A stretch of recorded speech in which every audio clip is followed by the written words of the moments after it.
Hey y'all, I'm Jen, And I'm Em, and welcome to In My Haunted Era. a podcast where we talk about all things spooky or extraterrestrial or conspiracy theories. I forgot what we say after this. I think we just say, let's talk about some spooky Oh shit. yeah, let's talk about some spooky shit. How are you? I am okay. It is Monday, took a mental health day, didn't work, so I'm okay. So it's a Monday. It's a very Yeah, Monday. But at yeah. least you took the day off. That's important to know when you need to like recharge, and Oh yeah, and my team was really great, so that's we'll awesome. see how tomorrow goes. How are you? You've had a busy month. Yeah, we're finally back in the United States. We're actually recording this episode again because we recorded it while I was in London, and I guess the internet was shit because only M's part recorded. Mine went up Hey. to 10 minutes and then it stopped, and we could not recover any of my portion of it. So it's just M going, yeah, whoa, for like 30 minutes on my section. And I didn't think that that was a very interesting podcast to listen to. But yeah, but it's been good. We're finally back. I feel like a 17-day trip is a long trip. Did you miss your Um, kids? I started to miss them more at the end, Okay, I was like, but I would have been like, nah. I hate to say that it's not that I didn't miss them. It's just I really try to enjoy the time that I have with my husband, Yeah. and when we have opportunities to do things just the two of us and go on adventures, I really try to focus on that and not so much that I miss my kids. I mean, obviously I do, but would I have wanted to take them with us? Fuck no. Yeah, no. No. I mean, like, I'm not coming back. No. You know, if I They'll be didn't have fine. kids, I heard that Scotland was taking American asylum seekers. So if I did not have kids, my ass would still be in the Scottish Highlands. I can damn guarantee you of that. I can guarantee that. But it was the most beautiful place. We went to London for 5 days, went to Birmingham for Kevin's Rocket League Yeah, major. I forgot that was like why the That was trip the whole happened. point that we went, but we made it like a whole ass thing. And so we were there for 4 days, and then we did Scotland for 6 days. We rented a car and we drove all throughout the Scottish Highlands. And so it was really two different trips in one, because one was very city based, and we took the underground and hopped around to major landmarks and seeing as much as we could of London in that time. Walked a lot. We walked like 9 miles a day. We Oof. were fucking hustling. And then the next half was just more nature focused and on the road. And it was really fun, the dynamic of that. Yeah, I love that. I know. It So was really cool. y'all visited a couple places that we've spoken about. Did y'all I, interact with any ghosts or encounter any ghosts? so we did an Edinburgh Vaults tour. Mhm. And I have a gift for you from that, by the way. I have a Thank Prezi. you. I brought you a Prezi. And I was disappointed in the Really? tour. So I did so much research. And like when I'm looking up the different ghosts and spirits that inhabit the vaults, none of those were mentioned in this tour. And I don't know if it's just this tour owned this section of the vaults. So Oh, I don't know if there's another section of it that a different tour group owns and oh, operates on, and maybe that's where those ones are. But I just felt like in all my research, these were mentioned on so many websites. Like if you ask ChatGPT will tell you exactly the ghosts that I would find on these websites. So it was just interesting. And it was kind of, I mean, I knew it would be cheesy, right? Like she really amped it up, and that's fun, right? oh Like yeah. that's fun. And she was great. The tour guide was amazing. We spent 30 minutes above ground going through the Royal Mile, which is the main shopping area of Oh, of London, of Edinburgh. okay. And so we did above ground, and she told us like spooky tales and like, some historical stuff about Edinburgh. And then we went underground for the last 30 minutes. And yeah, I don't know. I did so much research, so I knew a lot about the vaults, and nothing that I researched was ever really meant. Some things were like the facts about the vaults, like why they were built, why they were closed, how they were recovered. That stuff all matched. But then everything else I learned about Mr. Boots and the other Yeah. spirits, like nobody said anything about Mr. Boots. And that's all I read about on the internet was fucking Mr. Boots. So maybe I just went on a tour that doesn't focus on that. Did you I don't ask? know. Were you like, hi? I I should have, but we were in the gift shop afterwards and she was staying there like talking to everybody. But I didn't want to be I know a lot about the vaults and you didn't mention X, Y, and Z. I didn't know how to bring it I up. know more than you. Yeah. Yeah. I didn't know how to bring it up in like a respectful, not respectful, but like, I don't know. I just didn't know what to say. Yeah, no, I get it. I'm glad that we did it because how could we go all the way there and not take a tour of the vaults? You Yeah. know, Well, that's super cool. what you did see in plenty were poop towers. Girl, every time I went to a castle, I tried to send you one and I don't think it sent, Yeah. but I took a picture of every poop tower I saw. It was only 3, but I'm telling you, if there was a latrine, I was taking a picture of it. But we saw one at the Tower of London, at Dune Castle, and which is where, are you an Outlander fan at all? Yeah. I've Okay. seen, I don't know how many seasons there are now, but I know I saw all the ones that were available on Netflix. Yeah. And then, yeah. I don't know how many there are. I'm actually a few seasons behind. But yeah, so we went to Dune Castle, which is Castle Leoch, which is where Yeah. they take Claire when they first, it's like the seat of Clan Mackenzie. And so we went there. And they also filmed Monty Python there, which was kind of Oh. funny. Yeah. Oh, I didn't know that. Yeah. But they had a poop tower. And then we went to Urquhart Castle, which Okay. is right on Loch Ness. And Did you look for Loch Ness? I looked for Nessie. Nessie? I looked for Nessie and she did not show herself. I was really disappointed. And we made it to the visitor center where you could learn more about Loch Ness. And I really wanted to learn more about the lore of Nessie.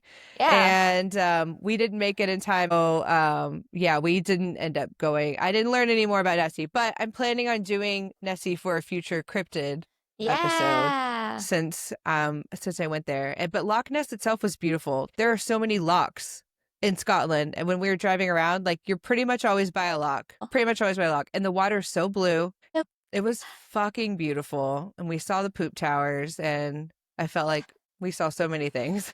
That's awesome. And then, Yeah. listeners, Jen also had a huge milestone happen while she was Oh in yeah. Scotland. We closed on our home while we were while we were in London. Yeah. We finally Yay. closed on our home.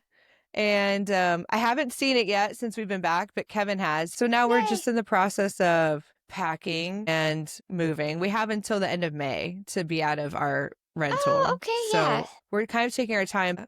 That'll be awesome. I'm excited for y'all. Your mother-in-law posted a photo of the exterior of the house, and I was like, "Oh, it looks so pretty!" So Yeah. I can't wait to see it. Oh yeah, I haven't shown you a picture. Yeah, no, it's beautiful. Yeah, we're gonna have a housewarming party and stuff in June, so you guys will have to come. All right, we'll be there when we get everything all unpacked-ish. Perfect. But yeah, well, I don't remember who's going first. Did you go first? Okay, I did. If we want to just keep that yeah, we'll just going. keep that going. So we promised you guys a university themed episode, and that is what we recorded, and we're re-recording. Yeah. Hopefully we can hit all the same. I don't know. We'll see how it goes. We'll make it better. I haven't revisited this. Yeah, right. It's new to me. It's like a new story to me for both stories. For sure. But I researched Gettysburg College, which is nestled in the historic town of Gettysburg, Pennsylvania. And it's an institution steeped in rich history, marked by moments of profound significance, somber tragedies, and tales that whisper of the supernatural. So we are going to go on a journey that delves deeper into the college's origins, its experiences during tumultuous times, and the spectral legends that continue to intrigue and mystify. Spectral legends. I love Isn't that beautiful? Because as you know, Gettysburg is not full of fun and joy in our country's history. So no, I think some bad shit happened there. Yeah, so you can't imagine that the college would be all haunted by happy ghosts. Yeah. So Gettysburg College was established in 1832 by Samuel Simon Schmucker. I love that. Schmucker, a prominent Lutheran theologian. Gettysburg College was originally known as Pennsylvania College. Yeah, and its inception aimed to provide a classical liberal arts education grounded in Lutheran principles. So, of course, I loved it because I was a liberal arts major. Of course. If you didn't know. The college's strategic location near the Mason-Dixon line positioned it uniquely during the antebellum period, attracting students from both northern and southern states. So we're diversifying. Diversify. With liberal arts, of course. Of course, you have to.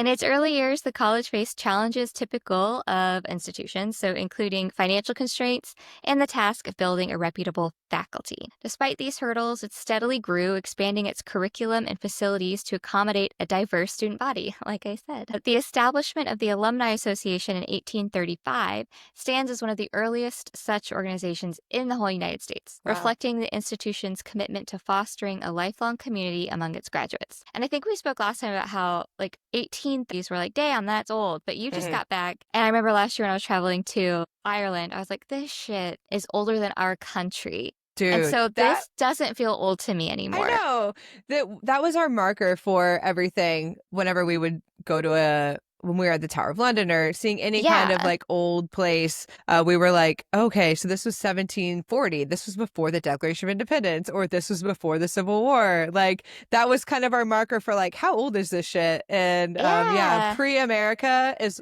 way more interesting to me than anything within the last how many old is our country? Like So this is a 300? crazy question. Yes, 300. Okay.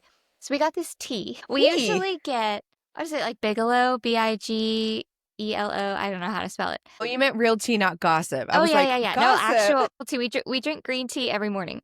Oh, I love that. And we got, or, we ordered groceries online and they had to do a substitution. So we got Twinnings tea. Oh no. I can't taste the difference. I don't Yeah. really care. I think the Bigelow or Bigelow. I don't know what it is. I assume Bigelow. Yeah. Yeah, Bigelow. But so Twinnings on the thing says that they've been making tea for 300 years. And I was like, interesting. And so I was just like, what was 300 years ago? So 1700s, right? Yeah. And I was like, okay, so it's about as old as the country. And then I was like, did they use Twinnings tea in the Boston Tea Party? I know. I was about to say, did they dump that shit in the harbor? So That was my it's first funny. thought too. That was my first thought. But I remember one morning, we wake up at like 6, we have tea, we watch the news, and I was sitting. That's and so I was, nice. I was love reading that routine. I was reading the little tea tag, and it was like Twinnings tea for 300 years. And I was like, holy shit. So I Googled, what was 300 years ago? I wonder if you could find out what tea they dumped in the harbor. Yeah, I'm sure. Oh, man. Well, maybe I'll do an episode just about the Boston Tea Party. Dude, you should. I bet there's some sort of paranormal aspect to it. There's gotta be. But anyway, Twinnings tea. So it's older than this college. Older than this college. Tea brand that I'm drinking right now is older than this college. Damn. Okay, so I'm trying to see. So the summer of 1863 brought unforeseen challenges to Gettysburg College as the Civil War's tides reached the town. So here we go. Yikes. During the pivotal Battle of Gettysburg, which was July 1st through 3rd, 1863, the college's Pennsylvania Hall, affectionately termed Old Dorm, was repurposed as a hospital for wounded soldiers from both the Union and Confederate armies. So remember Pennsylvania Hall, because we will be talking about Pennsylvania Hall. The building's sturdy walls bore witness to the harrowing realities of war, with makeshift surgeries and the anguished cries of the injured echoing through its halls. Damn. Yeah, Terrible. that shit lasts. Yep. The immediate aftermath of the battle left an indelible mark on the college community. Obviously, they all needed trauma therapists. Yeah, absolutely. But of course they didn't have that. That's not, anyway. No, they didn't have that shit.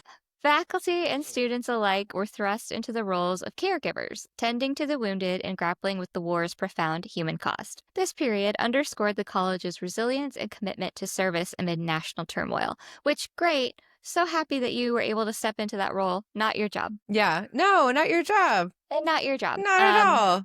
And that's something like I've been talking about at work. And it's just like, hey, I pay somebody to hear me yap about this. So you don't I'm happy you're concerned. It's just not you don't have to do that. Yeah, yeah. It's just so interesting. I'm like, I don't know, because that probably just started all this generational trauma.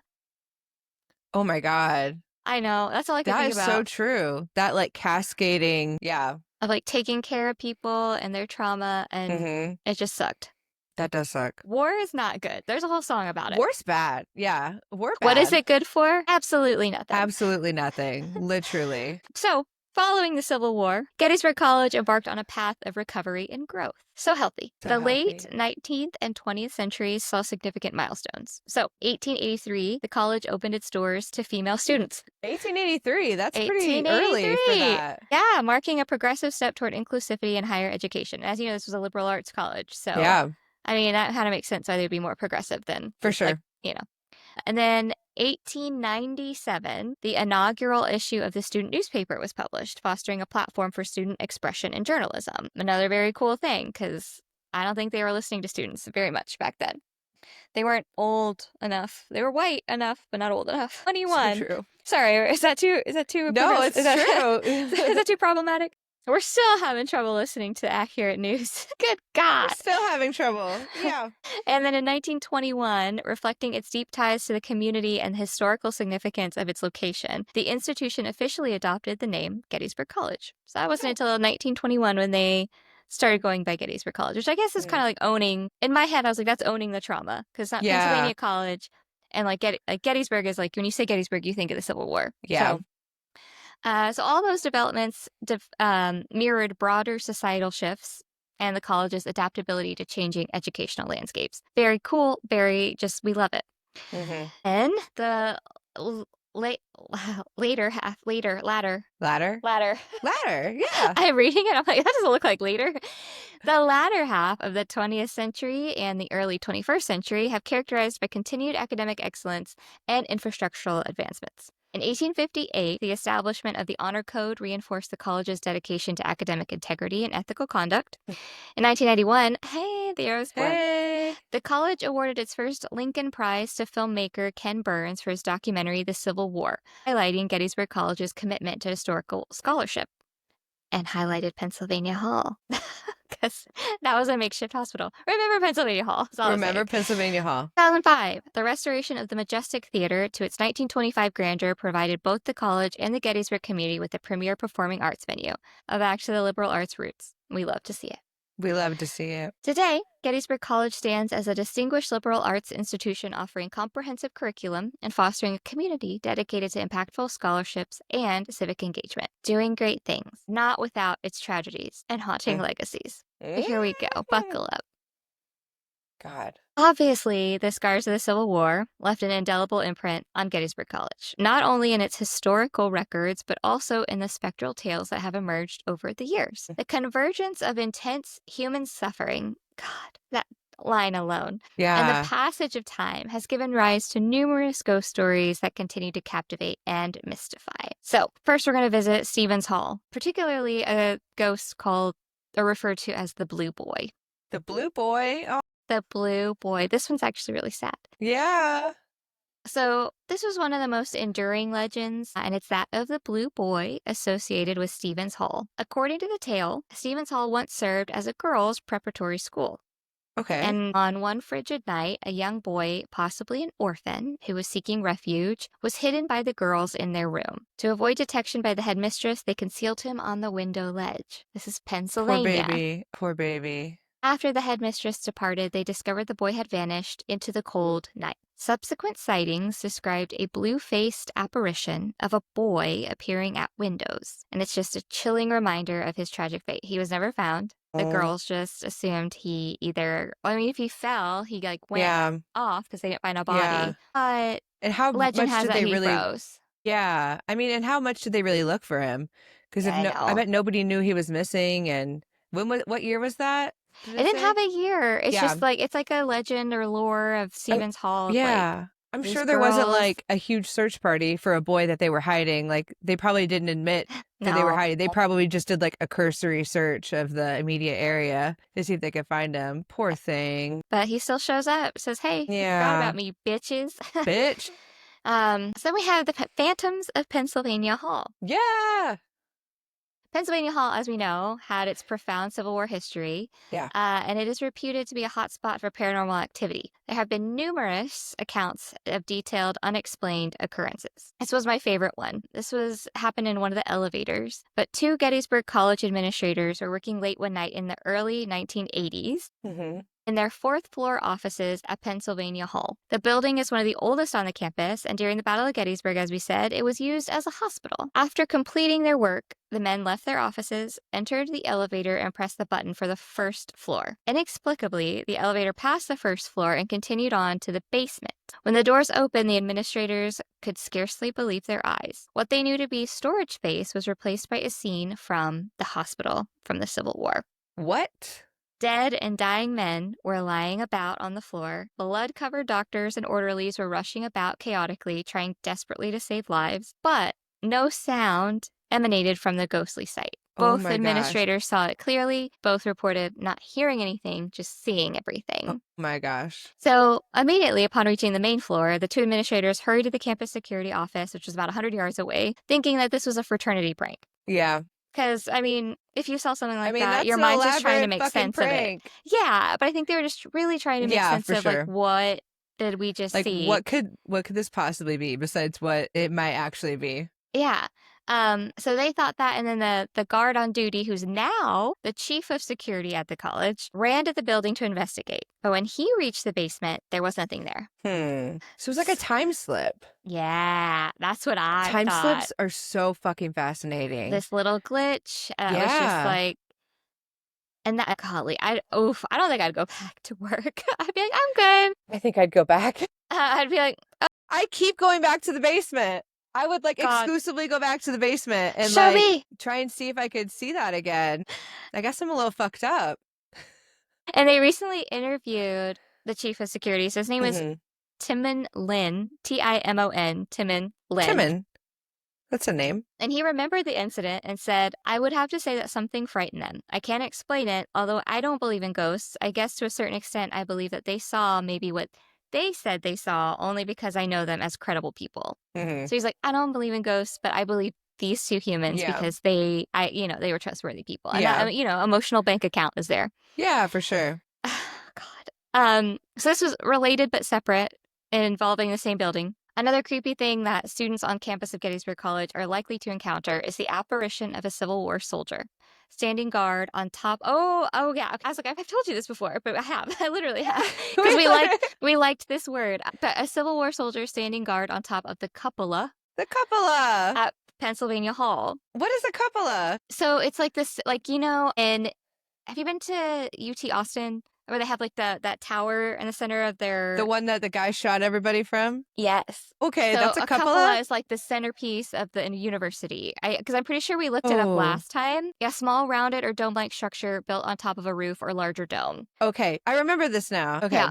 So We and literally are because just repeating the same conversation. yes, because so Civil War soldiers standing on guard on top of this cupola at Pennsylvania Hall. Pennsylvania Hall. Okay. Yeah. The ghost who is thought to be a signalman from the time when the Confederates held the college Oh. often aims his rifle at students on the ground. Yes, ma'am. And over the years, a number of alarming reports of a gunman on the tower have been investigated by campus security, only to find that the locks were secure and the tower was empty. Oh my God. So that was another thing. It was like they take those reports very seriously, obviously, because school shootings and sorry, it's trigger warning, Yeah. probably. Oh yeah, trigger warning. But yeah, Oh, I see what it is now. Okay, I just looked it up because I was like, how is Pennsylvania he Hall standing cupola. on a domed structure? But then Yeah. I looked that it's like domed and then there's a space underneath, an open section. Yeah. Oh, I literally was thinking he was like holding on to that pointy thing and like, No. Oh no. that's It's how like literal my brain is. like just like a space or like a Yeah. window or yeah. People be reporting a ghost shooting a gun at them or pointing a gun at them, which Yeah, is you should scary. report that shit. Yeah. Scary out of college. And then the normal shit, mysterious footsteps. Mhm. Staff and students frequently reported hearing footsteps echoing through the halls, especially during late hours. That, now this seems That kind of thing. irrelevant now. What? Why? No, I don't know. So I'm like, we could be done with Pennsylvania Hall. We could be Oh, done okay. with Gettysburg. Like, yeah, just the Um, normal haunting shit. Hanson's Hall is different. So Hanson Hall's unseen presence is not Pennsylvania Hall, different hall. It's another Gettysburg College reported haunted location, Mhm. and it's had its share of eerie occurrences. Residents have repeatedly witnessed doors opening and closing on their own. Oh, I love that. Some have claimed to hear loud knocks in the dead of night only to find no one on the other side. I don't love that one. Piss me off. That would piss me the fuck off. They have reported sudden cold spots. They've described unexpected chills in certain areas of the dorm, often accompanied by the unsettling feeling of being watched. Ugh. Terrifying. You already feel like you're being watched by all your peers in your dorm. And Hmm. then, like, and you just start to think you're crazy because it's I ghosts. know. They've also heard phantom whispers in the quiet hours. Faint voices have been heard whispering, sometimes calling names, other Oh no. times carrying on conversations and an unintelligible murmur. I would be So, like, I'd be mad because I want to know what they're talking about. 100%. What's the fucking tea? What's the ghost What's tea? the tea? What are y'all talking about? Can you Who's the just, ghost we hate? yeah, who do we hate? Yeah. The library is also haunted. Of course it It's is. called the Musselman Library, Mussel, Muzzleman. Okay. Musselman. I don't know how Okay. they say it. But it has been reported that books will fall from the shelves without explanation. Rude as hell. I know. And then shadowy figures. Some students have claimed to see flickering dark figures moving between the bookshelves, disappearing when they get closer, and lights turning on and off. Late night studiers have witnessed the lights turning on and off on their own, only to flicker back to life moments later. That shit would piss me off It too. would I'm just make like, me think I was crazy. I have a test at 7 a.m. Oh my This is god. prime time.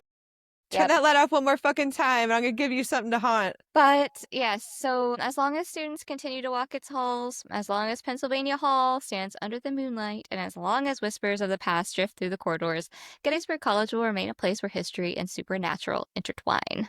Okay. So Nice. yeah, it's just a spooky place, and it makes sense why it Yeah. is. And Yeah. I had told you, my family, we visited Gettysburg. Yeah. I didn't feel anything. I was a kid, and like we were Yeah. all just kids. We used to visit all these like war sites, and I'm pretty sure Yeah. my dad is autistic, so it's like anything war related. That's his special interest. Yeah. So we were just like, and it was like the place of the Gettysburg battle. You Yeah. could like go onto the field, and there was like a Yeah. tunnel you had to get through. So like you'd walk, and then there was like this little tunnel, and then you go out in the field. And we Gotcha. were kids, so like I Yeah. was running around with my brother. My sister was older, so she was like, walking calmly, but we were just like having a ball. Yeah. And my mom got to the tunnel, did not like it, and was like, I got really cold. I got a terrible feeling, and I could just see you guys like being joyful and having fun on the field. And I thought to myself, I have to get them out because someone's mad. I was like, interesting. I can see So, that. so she like did not go out on the field. She called us back, Did and she go she through the tunnel? no, no, No. no, no, no. She didn't even walk. She She like like felt that before she got through the tunnel. Yeah, she like was in the Wow. tunnel, all this, and she's like, we don't need to be here, especially in this state. So, and it Yeah. was probably like, kids weren't respecting the grounds. I can And see that. yeah, Yeah. I was like, we're this place where like a bunch of people died. Yeah. And so she's like, we need to go. And Wow. yeah, so no, I mean, my mom felt something that time. Yeah. Nobody else, but she talked about that a lot when we were growing up. She's like, Wow. no, she's like, I knew we didn't need to be there. And I was like, Wow. yeah. That's crazy. We went to the Culloden battlefield. Oh, did you The feel anything? No, I Oh, don't feel anything. I feel I nothing feel ever nothing. anywhere. We stayed in a haunted castle too. I feel nothing. Did Nothing Kevin? happened. Yeah. Oh, no, he didn't. Of Uh, course not. And I even summoned her. I tried to summon the ghost. We got a little tour. I'm gonna do the story. It's called Tulloch Castle. I'm gonna do it as a episode here soon. yeah. Probably the next time we record. Yay. But when I got there, I asked about the history and I forgot what clan, not KKK, but like Scottish clan. I feel like Yeah. you have to Yeah. preface that in America. CLAN. Yeah, Yeah. CLAN, Scottish clan. I forgot which one, like, not owns it now, but maintains the history of it. But they had like a book, like a little binder Mhm. that had like all this written history back to the year 1000 for this Wow. castle. So I took pictures there. I was like, can I take photos of this? And so it's all of the history, a timeline of everything, of who owned the castle, when things happened. And so I have so much history straight from the castle itself to talk Cool. about. And on top of like, it has a lot of spooky things that happen there. Cool. Not to me, but to other people, apparently. Nice. So yeah, but yeah, nothing happens to me ever. But something happened to Kevin the other day. The other day. On Monday, last Monday, when we got back last Sunday night. So last Monday, he's streaming, right? So I'm with the kids. Me and the kids go to the park. We come back because I have to go pick up the groceries. So we're back for like a second. Nobody's crying. Nobody's upset. We just walk in and I get my keys and we get in the car and we drive to the HEB to pick up the groceries. So I call Kevin when I'm there because he has the app on his phone. So I got to tell him what spot I'm in so they'll bring out the groceries. Yeah.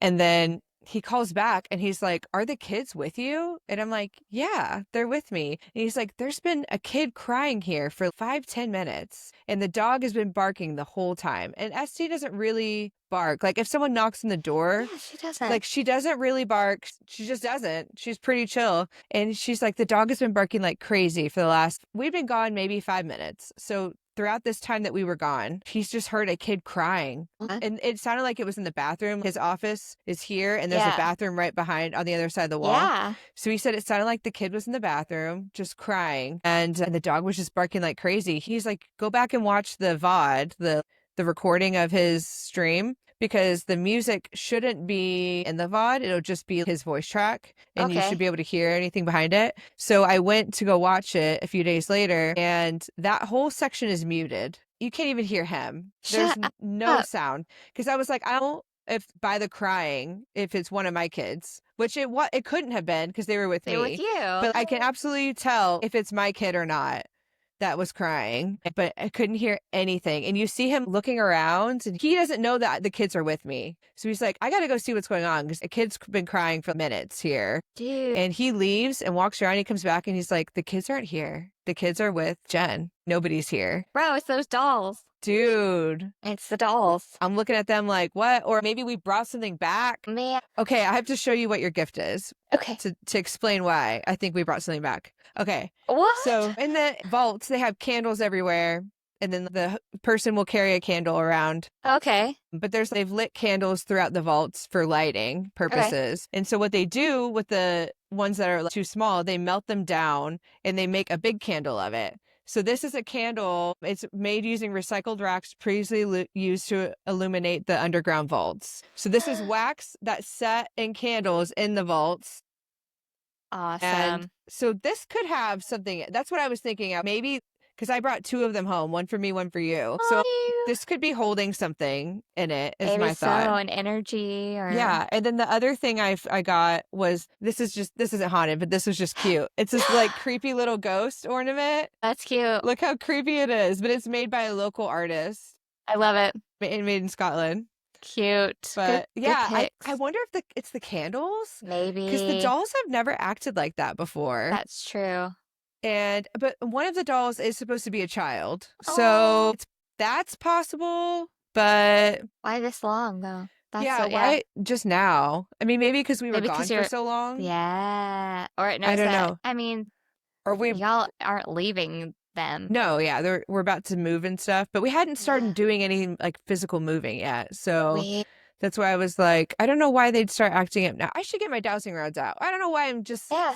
I just need to talk to them and see What's if one of going them on? was crying in the bathroom Why are you and so figure out sad? what's going on or if something else is here. But yeah, Kevin keeps Creepy. getting all this shit happening and not me. I'm fucking pissed. Okay, well, today I will be talking about Ohio University. Yay! A very haunted school here in the U.S. So located in the small town of Athens, Ohio, Ohio University is one of the oldest public universities in the United States, founded in 1804.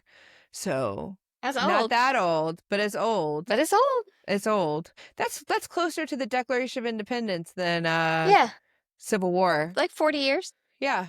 Over the years, it has gained a reputation for something far beyond academics, its extensive history of hauntings. With eerie legends, ghost sightings, and a deep connection to both Native American history and a former mental asylum, Ohio University has been frequently called one of the most haunted college campuses in America. Dear God. I know. Many of its buildings have chilling stories associated with them, and paranormal activity has been reported by students, faculty, and ghost hunters alike. So like I said, the university was established on February 18th, 1804 by the Ohio General Assembly. It was the first university chartered by an act of Congress for the Northwest Territory, making it a trailblazer in public higher education. So some fun facts. The original name was American Western University, but the name was changed to Ohio University before classes began. Thank God. I know. Doesn't roll off the tongue. That sounds like a place where people would go and like dress up as cowboys and Indians. Yeah. Learn gunslinging. It's so dumb. The first classes were held in a small log cabin in 1809 with literally just one student. And the first graduating class in 1815 held only 2 students. And one of the graduates, Thomas Ewing Sr., went on to become a U.S. Senator and cabinet member under Presidents Harrison and Taylor.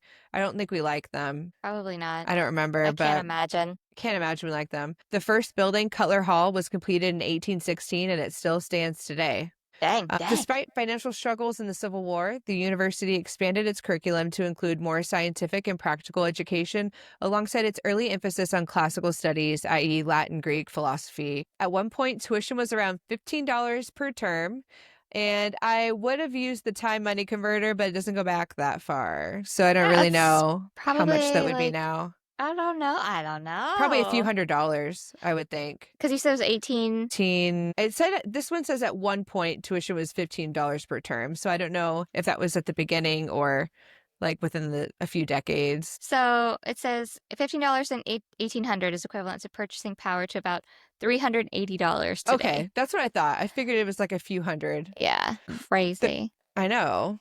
Those students often had to bring their own firewood for heating dorm rooms. So Some just bullshit. BYO firewood. And Yeah. it's not included in my It's tuition? not included in that $15. Dumb. Student life began to develop with literary societies, debates, and fraternities starting to form in the 1830s to 40s. Campus grew slowly. New buildings included Wilson Hall and Ellis Hall, both rumored to be haunted, which we will get to shortly. Sweet. The early 20th century brought a major increase in enrollment and program offerings, including education, engineering, and commerce. By 1902, the College of Education became one of the most prominent schools in the region for training teachers. World War I brought ROTC to campus and altered the student body, with many young men enlisting. Aw. And the Great Depression caused budget cuts, but OU persisted through federal aid like the New Deal. After World War II, the GI Bill caused a massive surge in enrollment. The university invested heavily in infrastructure, with Baker Center, Peden Stadium, and numerous dorms being constructed. The post-war era also brought an emphasis on liberal arts, sciences, and communication, leading to the rise of the E.W. Scripps School of Journalism in 1924 and the Scripps College of Communication. Since then, OU has expanded regionally and internationally, establishing regional campuses and international partnerships in China and the Middle East. Ohio University has become a hub for sustainability efforts, research, and media innovation. To this day, enrollment remains strong with around 30,000 students system-wide. Dang. And so OU has consistently been named one of the most haunted campuses in America, with legends surrounding the Ridges, a former insane asylum, and dorm hauntings. But why is it so haunted? Yeah. I'll tell you. Thank you. The city of Athens, Ohio has been recognized by the British Society for Psychical Research as one of the most haunted places in the world. I know, like in fucking Athens, Ohio, but Yeah. goddamn. But modern psychic researchers believe that the Athens area is home to a highly active vortex, a portal that connects our world with the spirit realm, enabling spirits to pass freely between both worlds. Long before this was recognized, the Shawnee and other tribes considered Athens a site of powerful energy where spirits resided. That is why you gotta listen to the Native Americans. Yeah, they were These- here first. They know the land. They know the vibes. I know. For centuries, native shamans and healers came to this area, particularly to the summit of Mount Nebo, the highest peak in the region at over 1,000 feet, seeking guidance and inspiration from the spirits. These groups had burial grounds in the area, and many believe the university, including Wilson Hall, which we'll talk more about shortly, was built over or near some of these sacred sites. The university's location also plays into a larger eerie phenomenon. Surrounding the campus, there are 5 cemeteries: Sim Cemetery, Hanning Cemetery, Cuckler Cemetery, Zion Cemetery, and Higgins Cemetery. There's also a bunch more, but like these 5 in particular, when mapped, form a nearly perfect pentagram, with the university and Wilson Hall in particular at the center, right smack dab in the middle. Shit. Yeah. Who designed that? I know. Somebody really fucked up. According to the book Ghost Hunting Ohio by John B. Kachuba, pentagrams are symbols that draw spirits. Only the center is a safe zone that spirits cannot enter. But that doesn't really quite explain why Wilson Hall is supposedly the most haunted location on the Ohio University campus sits at the center. Like, it's at the center where it's supposed to be safe, but literally it's the most active. Super haunted. Yeah. Interesting. So some experts say that any 5 points can be united on a map in the form of a pentagram. So like this is just coincidental and does not contribute to the hauntings at all. But this suggests that all interpretations of the pentagram mystery at Wilson Hall are merely speculations. Others believe that this alignment traps spirits within the campus, creating a supernatural vortex that intensifies hauntings. And I'm more inclined to believe that one. Yes. It's funny that you bring up pentagrams. Because, so we talked about Steven, my spicy brain Steven. Yeah. Okay, I gotta just show you what he did. I was folding laundry, and Uh-huh. he comes into the room, and he's like, "Hey, I gotta show you my pentagon, my penta." And I said, "What are you trying to say?" He goes, "What's the devil thing? Pentagram or pentagon?" I said, "Do you mean a pentagram?" And so he takes me to his office, and hopefully this can like show up. Look at what he has done. What? Okay, Why did he do that? so he's a YouTube content creator, and he was Uh-huh. doing something for a YouTube short. Is he manifesting a Disney Yeah, vacation? I guess. So he was like, "You told me you were depressed, so I am trying to summon some Disney tickets." And I was like, "What the hell is wrong with you?" He's But doing witchcraft in the office. it was really sweet that he couldn't say pentagram. It's so cute. And earlier he was like, "Hey, do you have any red lipstick that you don't use?" And I was like, "Yes." So you're talking about pentagrams. I'm like, my husband couldn't say pentagram earlier. He said penta a couple times and then pentagon. Did he use the red lipstick for this ritual? He did. He's our little witch. He's a little He's witch. our little baby witch. What a cutie. Yeah, so He's doing witchcraft in the office. had these candles, and I'm like, they're like Bath and Body Works candles on the floor, and I'm like, It's a great sentiment. That is very sweet of him to do witchcraft for you. "You told me you were depressed." Yeah, so I did witchcraft. Great. Thank you. I love that. I love that. My That is the penta. funniest thing I've ever heard. You have to send me that picture so we can put it on the Okay. Instagram post. You want to see my penta? Yeah, I want to see my pizza. Oh my God. Oh my God. Anyways, Sweet baby. so paranormal researchers claim that the energy from the cemeteries actually amplifies ghostly activity, which could explain the high frequency of ghostly encounters reported by students and visitors over the years. So now we'll get into the specific buildings that are haunted, but first we'll talk about the Ridges. So one of the most significant sources of hauntings on campus stems from the former Athens Lunatic Asylum, which operated from 1874 until its closure in 1993. Damn. I know, that bitch I didn't know lasted a they- long time.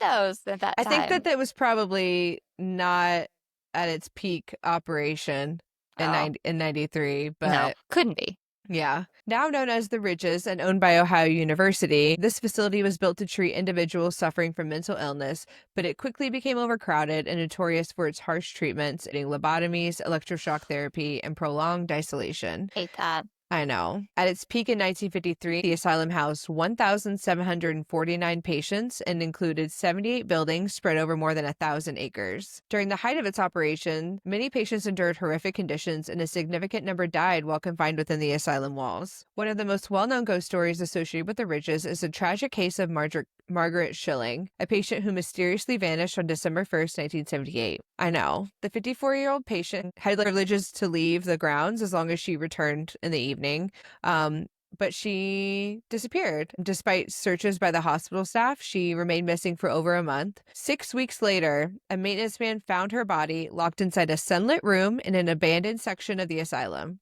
Yeah. Wait, the door was locked? Yeah. She had been locked in? Yeah. She locked herself in. Yeah, that's what it sounds like. According to the book Haunted Ohio, she was lying naked on the cement floor beneath tall windows, arms crossed and legs composed as if she had deliberately settled herself in that posture. Some accounts say her clothes were folded neatly in a pile on the windowsill, but her remains had decomposed so significantly that a permanent stain of her body was left on the floor, a stain that remains visible to this day despite years of cleaning attempts. I know. Maintenance workers say that trying to scrub out the stain only darkens it. Visitors and staff who have toured the Ridges report eerie sensations when near the stain, along with unexplained noises, cold spots, and sightings of a spectral woman believed to be Margaret Schilling herself. Some have even claimed to see her ghost staring out of the asylum windows at night. Yeah. Beyond Margaret Schilling's haunted presence, the Ridges is also home to a cemetery where many over 1,900 patients were buried in graves marked only with numbers. Literally no names, just a number. Oh, jeez. I know. With so many forgotten and unclaimed souls resting there, it is no surprise that visitors often report phantom whispers, shadowy apparitions, and an overwhelming sense of sorrow and despair when walking through the grounds. Yeah. Students also report unexplained lights in the graveyard, I guess. Oh my God. Yeah, I couldn't find an elaboration on that. But when the asylum closed in 1993, all land and buildings were donated to Ohio University. It was not long before renovation began and students began to attend classes at the Ridges. The Canadian Museum of Art was established there, and plans were developed to turn the property into a mixed-use university development. As students began to spend time at the Ridges there, began reports of paranormal activity, including disembodied screams in the middle of the night, electric anomalies, rattling door handles, and vanishing spectral images. Some of these events occurred in the area where Margaret Schilling's remains were found and were thus attributed to her. Yeah, rattling door handles, go fuck yourself. Disembodied screams, it's not just voices in the night and like someone Right. knocking on the door, it's someone trying to get in or out and literal screaming. It's chaos like that. I'm like, I'm just trying to live. I'm just trying to live. I'm sorry. But they were trying to live too. I guess, but damn, be God damn. kind. Be cool, man. Be Try cool, to bro. sleep. Yeah. Can you do this during the day? I'd be pissed. Yeah. Mostly out of annoyance. That's what's really sad about it. Maybe it's just my state of mind right now. I'm like, stop fucking annoying me. Yeah. And Go this looks fuck like yourself. I a don't piece have of any corn. It's a fidget thing. I was wondering if that was corn. Yeah. I like that. I need one of those. One of the most famous and terrifying paranormal hotspots at Ohio University is Wilson Hall, which has long been considered one of the most haunted dormitories in the United States. Imagine getting assigned Wilson Hall. So if I was in college, if I think about myself in college, I would have been scared because I was not as into this shit as I am now. But now, if I don't get assigned to Wilson Hall, Be so I'm going to burn pissed. your house down. Or just befriend somebody. Yeah. Or pay somebody off. I wouldn't want that. And it's for that very reason. I like to sleep and I like to be in quiet. And I'm like, if I'm in a haunted dorm, not just a haunted dorm, Yeah. these are one of the most haunted dorms in America, I'd be like, I am good. I don't Yeah. need a degree. I So need sleep. I take sleeping medicine. Nice. And I wasn't going to take it when I was at the castle because I wanted to be able to be Awoken. woken up. Yeah. But I took it because I really could not sleep. And I think that's why I didn't experience anything. I mean, not They were the only reason trying. why. They were They like, were trying, but that fish, hey. fuck, she's out. Hey. She was going to wake up. That happened to Steven. He doesn't take any medication, but I woke up sick on Saturday night. Well, it's Sunday morning. It was like 2:38. 2:38. Yeah, Woke up sick to my 2:38. stomach. I was like, oh, something's wrong. And, I had some sessions in the bathroom. Mm-hmm. Came out, and I was like, I Oh. grabbed Steven's arm, and I was like, Steven. And I told him what's going on. I was like, I need water. Didn't wake up. Didn't wake up at all. So I asked him about it the next morning because I woke up and I was still like kind of sick. Yeah. And I was like, he's like, why didn't you wake me up? I go, bitch, I tried. I was shaking your arm. I told you what was going on, and I need water. I need water. Yeah. And And he's you like, just- I don't remember that at all. I was sleeping so great. I was like, fuck you. And he doesn't even I was- take medicine? No, I was like, I was Oh my fighting for my God. life on the To toilet. sleep like that. Yeah, he did. Oh my God. like, Wow. I could have passed out. You could have passed out. And I was like, how did you Goddamn. not know the bathroom light was on? There were, I don't know, countless toilet Yeah. flushes. And I was like, fighting. There was for a my ruckus. life. Yeah. And you slept. Wow. I I hope needed you had water. hope you had a good fucking dream. I was like, fuck. God damn. So I drank faucet water from my Oh hand. my God. From your hand. That's the best you could do, baby. That's the best you could do. I was like, I'm dying. Oh no. I'm so sorry. That's the worst. No medication. None. Not a goddamn thing. I'm glad you survived. Me too. Barely. So I'm still here. Wilson Hall, located on West Green. Wilson Hall was built in 1965 and houses hundreds of students, except room 428. Room 428 has been permanently sealed by the university due to the sheer number of unexplained events that have taken place there. According to legend, a student who lived in room 428 during the 1970s became deeply involved in occult practices and astral projection, which of course, it's like satanic panic time. I am Yeah. like cautious to actually think that any of that was going on, but I mean, maybe. But they say she was obsessed with communicating with the dead, and as some reports claim, attempting to open a portal to the spirit world. Not long after she began experimenting with these rituals, she was found dead under mysterious circumstances. Some accounts say she committed suicide, while others Aw. claim that she was found in a position that suggested she was in the middle of an occult ritual when she died. Ever since her Wait. death, You said she was into astral projection. I yeah. think I mentioned this last time. There's a show on Netflix called Behind Her Eyes. Oh yes, I need to Maybe she write that didn't down. actually die. Maybe she just astral projected and took over somebody else's body. Yeah, and And maybe, or their maybe she couldn't spirit get is back just to her lost body. somewhere. Yeah. yeah, 'cause we or talked maybe she about- couldn't get back to her body. We talked about Insidious, where that boy was in a Yeah. coma and he just couldn't get back to his body, and that was why. Yeah, So maybe that sounds likely to me. me too. Yeah. I'd like to think that. I need to watch that show still. It's Behind freaky. Her Eyes. Okay. Ever since her death, strange occurrences have plagued Wilson Hall, particularly in room 428. Students who lived in the room before it was sealed often reported doors slamming shut on their own, objects moving on their own, and disembodied voices whispering in the darkness. Some even claimed to have seen a dark figure standing at the foot of their beds at night. After several reports of objects flying off the shelves and shattering into the walls, the door slamming open and shut again and again, the God. university decided to seal the room permanently, making it the only dorm room on campus that students are not allowed to enter. The door of the room is also said to depict a very clear face of the devil within the wood staining. I'll Oh my post God. photos of this Yes, please as do. well, as the stain of Okay, Margaret Schilling. yeah. That We got a sucks. lot of pictures from this one. Not Kevin, Steven's Penta. Penta. I'll His post his Penta. Penta too. You want to see my Penta? My. That's the cutest thing ever. He's like, I don't know what it's called. Pentagon? Pentagon. Spiritualist experts claim that the geography of the area, with the layout of peaks, mountains, and valleys, make the spot very conductive to psychic energy. And at the beginning of the 90s, a newspaper researched the property in a routine examination for the institute, and they discovered that Wilson Hall is built on the same location as the original site of an early cemetery of Athens Mental Institute. So you got that going on Yeah. it too, outside of the Pentagon. Jefferson Hall is one of the oldest dormitories on East Green. It is said to be haunted by a spirit known as the Woman in White. Of course, we have a woman in another white. one? We got one wearing 90s clothing and wandering the halls. Many students have Okay. reported waking up in the middle of the night to find a ghostly woman standing at the foot of their beds, staring at them silently. The figure is always described as wearing an old-fashioned white dress and having a pale, almost translucent complexion. In addition to these disturbing sightings, students have reported other strange occurrences, such as lights flickering without explanation, sudden cold drafts, knocking sounds, and objects being moved or thrown across the room. Some believe that this ghost is the spirit of a former student, while others think she may have been a nurse from the Ridges who met an untimely end. A former resident of Jefferson Hall, Izzy Gibbs, a sophomore studying communication studies, reported experiencing unexplainable things. We were sleeping with all the windows open, and then I woke up, Gibbs said. All of the curtains were floating in the room. It was very eerie and ominous with the lighting. Then the door just kept opening and slamming and opening and slamming. I couldn't move. Oh? Yeah. Yeah. No, I would drop out so quick. Yeah, I'd be like, can I move? I would just be like, chill out.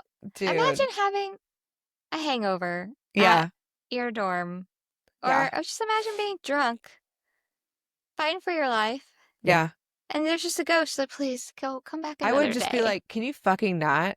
Come back And I another think that day. that's what a lot of people don't do, or maybe they can't, because she just said she couldn't move. And a lot of people are so scared in those situations, they don't think to just literally say out loud, like, hey, can you cut that out? Or like, Yeah. please stop.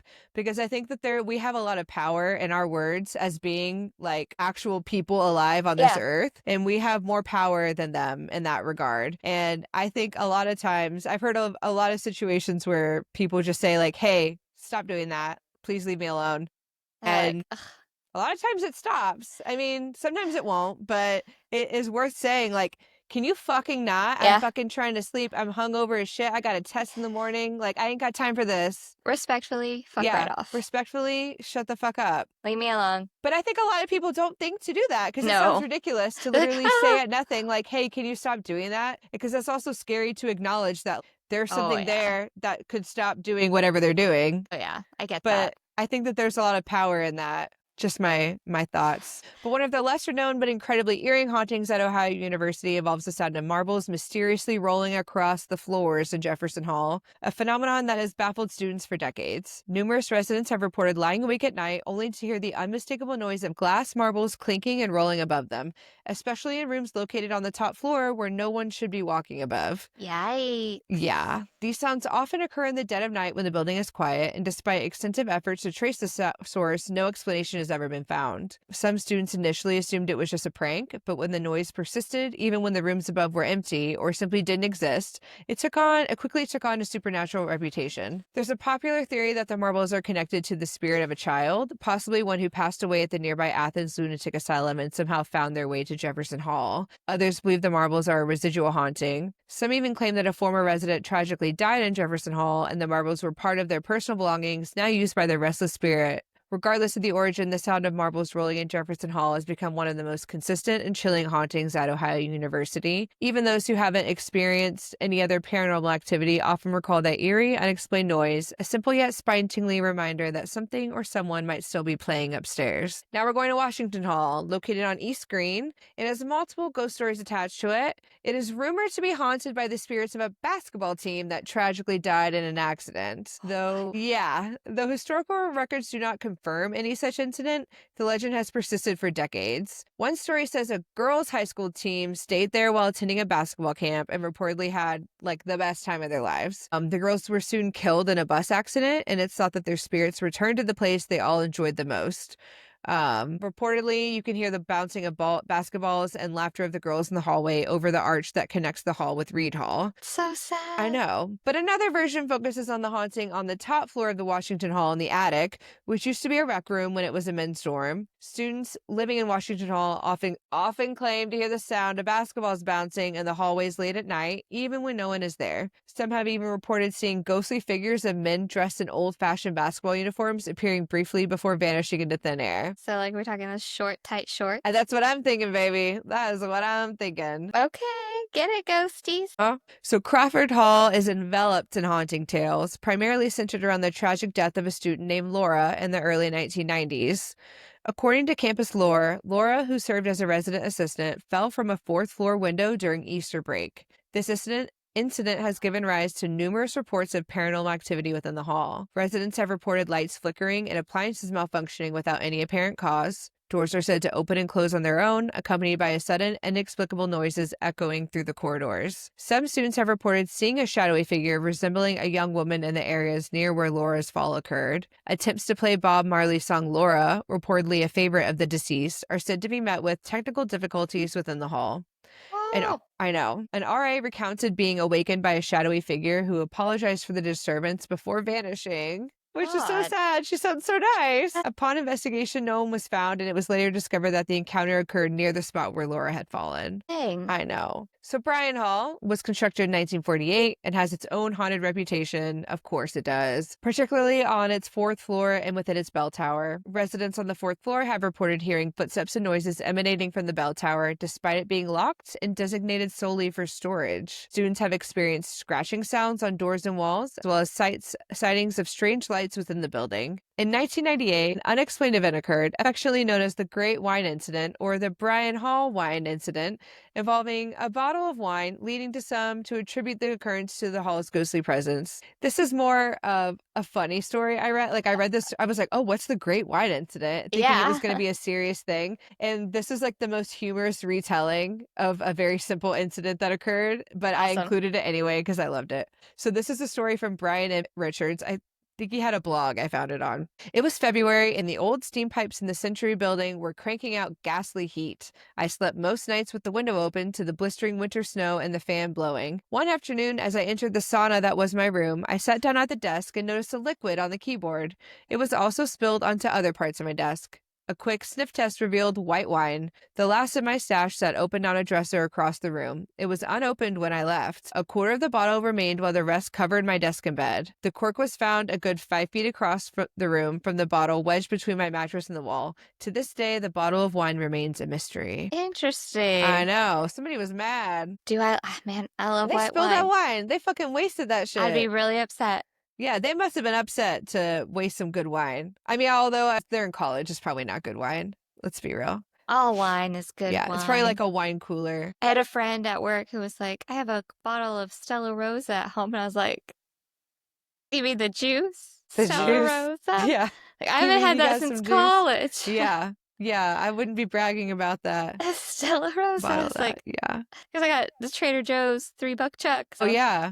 That shit's good, though. Girl, I know. There's nothing like a $3 chuck. So the Brown House, located at 2 University Terrace on Ohio's University campus, was constructed in 1928. In 1964, Ohio University acquired the property, and it subsequently housed the Home Economics Department. The residence was generously donated to the university by Millie Brown, a lifelong resident who cherished observing the local children playing outside her window. Following her passing, students and visitors reported witnessing her apparition gazing from the window, and occasionally the sounds of children playing, reminiscent of the home's earlier ambiance. Legend has it that her ghost even took a child on a tour of her home. In March 2019, the university's Board of Trustees authorized the demolition of the 90-year-old Brown House as part of a strategic plan addressing deferred maintenance. In the future, the residential style house is on College Green. So it's no longer there, but it has an interesting haunted history. Yeah. All right, we're almost done. Okay, Underground tunnels. Beneath Ohio University, there's an extensive network of underground tunnels that once served as passageways for maintenance workers and the university staff. These Oh. tunnels connected various buildings and were primarily used for steam heating. However, over time, they were abandoned and sealed off, fueling speculation that they are now home to ghostly entities. People who have managed to explore these tunnels, either through official tours or unauthorized visits, report experiencing shadow figures darting through the darkness, whispers echoing in the silence, and sudden, overwhelming feelings of dread. Some believe that the tunnels were used for secret society meetings or occult rituals, which could explain the strange activity reported there. Bush Hall, one of the older residence halls at Ohio University, has long been the subject of ghostly rumors and unexplained activity, as well as every other motherfucking I building on know. this campus. Who goes to Ohio I University? know, literally. Shut it down. Do they have a degree in paranormal activity? Because, like, What you are could they get one known there. for? What is that? I don't know. Ohio? I guess they have, like, was it journalism that I said? Or Um, education. They have, like, an education department that's pretty yeah, good. particularly communications, journalism, business, and health professionals. Okay, so not education at all. Just kidding. I made that up. Interesting. So, Hmm. though it may not be as famously haunted as Wilson or Jefferson Hall, it has its own creepy reputation. One of the most common stories involves phantom footsteps echoing through the hallways, particularly late at night when most residents are asleep. Many students have reported hearing these footsteps approaching their doors, only to open them and find nobody there. These noises often seem to come from unoccupied rooms or sealed off areas, leading many to believe that something unseen walks the halls after dark. They also have their own marble sounds, along with the poltergeist What the who, fuck is up with these marbles? dude, somebody was playing with marbles all over this goddamn campus. Like, Jesus. But yeah, they have a poltergeist too who haunts the place by turning the water on and off and causes lights to flicker or shut off suddenly, even when there are no electrical issues. Some students have seen shadows darting across their walls, only to turn and find nothing that could have caused them. Objects have been also known to move on their own, especially small personal items like keys or books, which residents sometimes find in completely different spots than where they left them. Oh, it's annoying. Yeah. Perhaps the most chilling legend tied to Bush Hall is the appearance of a ghostly woman in a long dress, often seen standing in the stairwells or peering into rooms from the hallway. Literally, that's another thing that would scare the fuck out of me. Someone peering around the door, like you just see like the part of their head. That would make me shit my pants. Fuck For off. sure. Yeah. Fuck right off. That would do it for me. No one is quite sure who she is, but some believe she may have been a student or staff member who died on campus under tragic circumstances, or maybe she was a nurse or a patient from the nearby ridges, because her Damn. old-fashioned clothing doesn't really match the modern era. So, haunted Greek houses. The Sigma Phi Epsilon House, located at 24 East Washington Street, is home to one of Athens' most notorious ghosts, Nicodemus. Constructed in the 19th century, this historic residence is said to have served as a station on the Underground Railroad, providing refuge to enslaved individuals seeking freedom. According to local legend, when townspeople discovered that the house was sheltering escaped slaves, they conducted a raid. Ugh. During this incursion, Nicodemus, one of the fugitives, sought refuge in a concealed passageway within the house. As the search intensified, he attempted to flee to the basement but was tragically discovered and killed. Over the years, residents and visitors of the house have reported a series of unexplained phenomena attributed to Nicodemus's restless spirit. Occupants have described hearing scratching and whining noises emanating from the areas where hidden passageways once existed, suggesting an attempt to communicate or manifest his presence. Some individuals have reported feeling an unseen presence touch them, particularly in specific parts of the house, leading to unease among residents. There have been accounts of doors unlocking and opening on their own, as well as other objects moving without apparent cause. The haunting narrative of Nicodemus has persisted through various occupants of the house, including different fraternities and sororities. Notably, in the early 1970s, members of Zeta Tau Alpha sorority experienced numerous unexplained events, reinforcing the legend's prominence within the Ohio University community. And finally, the Delta Tau Delta fraternity house experienced a real fuck around and find out moment. They got a Ouija board. Worse. So they have been at the center of a well-known haunting narrative linked to an ill-advised prank involving a tombstone. Why the fuck? Yeah. According to local legend, members of the fraternity once removed a tombstone from the nearby cemetery, one of the pentagram cemeteries. That's so disrespectful. I know. And they brought it back to their residence at 4 University Terrace. Following this act, they reportedly experienced a series of unexplained disturbances in the house. Who would have thought? No shit. Residents described occurrences such as doors slamming shut on their own, objects moving inexplicably, and windows shattering without any apparent cause. The unsettling events persisted until the fraternity members decided to return the stolen tombstone to Sim Cemetery. After restoring the gravestone to its rightful place, the reported paranormal activity ceased, suggesting a direct correlation between the disturbance of the tombstone and the haunting experiences. No shit, it was mad. It was like, mad. what the fuck? Literally, what kind of prank is that? So you pranked yourself. What year was that? It doesn't say a year. Okay, interesting. I know. What Dumb a fucks. dumbass. I What a know. bunch of I'm like, dumbasses. yeah, y'all fucked around and found out so hard. But Ohio University's long and storied past is filled with academic milestones, historic firsts, and a chilling number of ghost stories. From ancient burial grounds and eerie cemeteries to haunted dorms in the infamous Ridges Asylum, the campus is steeped in paranormal lore. Whether you're drawn by its educational legacy or its supernatural reputation, one thing's for sure, at Ohio University, history and hauntings go hand in hand, and some students believe the past never truly rests. And that is Ohio University. So I looked up famous alumni from Ohio University. Paul Newman. Okay. Ed O'Neill, who was he was married to Gloria in Modern Family. Yeah. And he was at is it not Ted Bundy? Was it Ted? No, not. What was that show he was in the 90s? Oh, I don't remember. Oh, Married with Children. He's in Married with Children.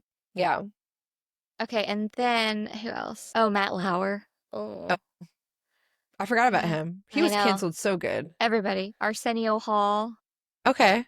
And then famous alumni from Gettysburg College. Not as great. A lot of Congress people.